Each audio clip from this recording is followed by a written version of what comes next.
Hello friends, welcome back to my channel. This is Mitali Amulek, and today we're going to talk something about Trinity exams. So, has it ever happened that you've given your exam and yet you think, no, I should have scored more, but you haven't? Has that happened? Ever? Well, we all have gone through it. After giving an exam, you expect 90, 95, and then you end up having just 80, 82. But the thing is, why does this happen? The answer to that question is because examiners expect much more and many more things than we do. There are certain things that they want to see in our pieces, in our performances, which we haven't fulfilled. Well, friends, this is what exactly I'm going to look for today in this video.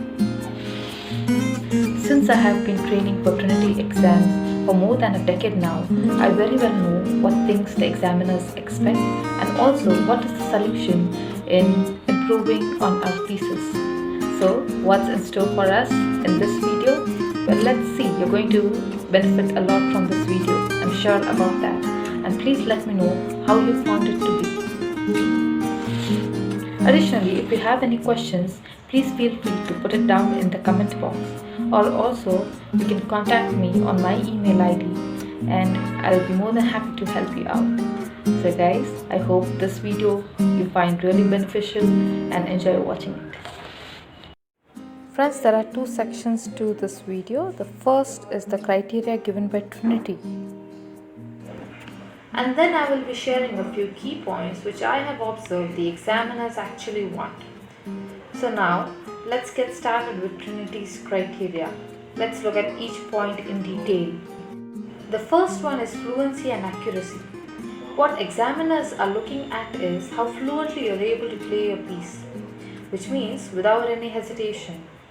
They also observe if it's going with the beat and how accurate your notes are. When they talk about accuracy, it means that the notes should be played exactly as they are given. Now let's move on to our second point, that is technical facility.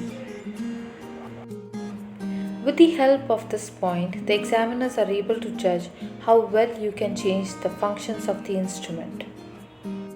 For example, the touch response, changing the means, etc.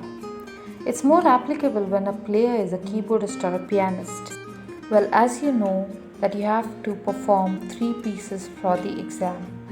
Each piece is different in its own way, and this is a good opportunity for you to use the technical facility available in your instrument.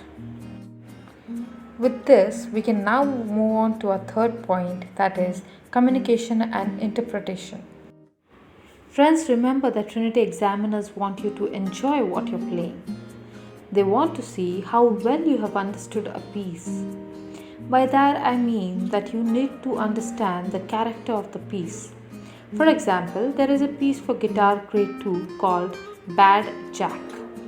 Now when you're playing that piece, examiner wants to see if you reflect the bad attitude that Jack has. How? By strumming your strings harder.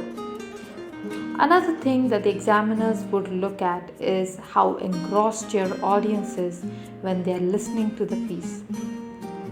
By audience, I don't really mean people sitting. Because when you give your exam, it's just you and your examiner in the room. But basically, what I mean is how much your examiner enjoys listening to the piece. So, guys, that was all about the third point, communication and interpretation. And hereafter, I'm going to show you what is my criteria. I mean, with all the experience that I've had till date, there are certain points that examiners especially focus on. And let's see what are these points in detail. So the first one is the dynamics. Have you tried playing a piece with and without dynamics? Well, it makes a tremendous difference in a piece. The piece retains its beauty when it's played using different dynamics like MP, MF, FF, etc. I'd like to give you a very helpful tip.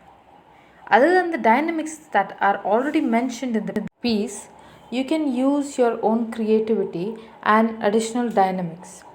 All that you need to remember is don't use it excessively, or else you lose the character of the piece.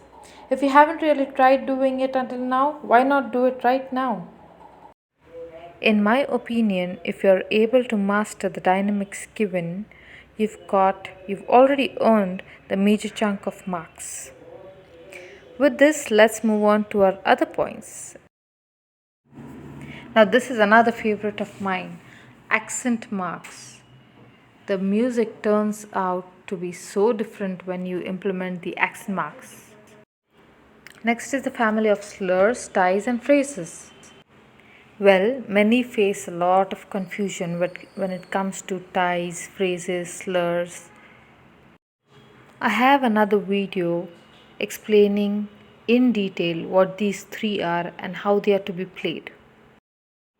The link is mentioned in the description box. Examiners are very particular about rests, so whatever rests are given, we need to strictly follow them. If you find any staccato notes given in the piece, please play them like staccato. The examiners are very attentive to such minute things too.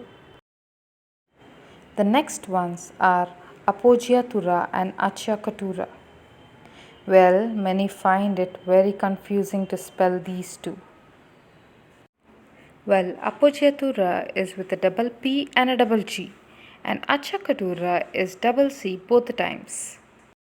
With all these points, friends, we'll come to the end of this video, and let me know if you found it beneficial. Also, you can put down any queries that you have in mind in the comment section below. Also, if you haven't really checked out our website until now, please do so at the earliest. If you'd be interested in taking music classes from us for guitar, keyboard, drums, violin, and theory of music, please contact us on the email ID given at the start of this video. Thank you for watching the videos, guys. Bye bye.